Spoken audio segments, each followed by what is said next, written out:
كابتن مختار كريم المدير الاداري لنادي المراغه، الف مبروك النهارده لهذا اللقاء. بارك فيك وشرفتونا حضوركم ودايما وشكم حلو علينا. تقييمك للاداء الفني للفريقين. والله الماتش انت عارف ان الديربي دايما بيكون يعني اصلا الكوره بتبقى قليله فيه، بيبقى الفرقتين ولاد بلد واحده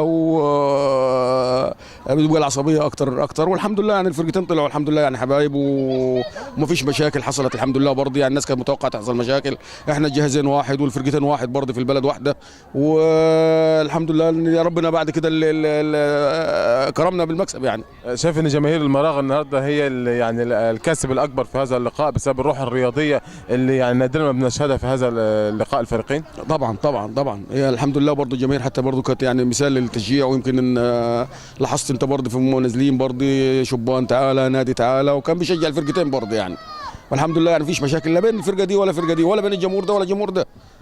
شكرا. بارك الله فيك، شكرا.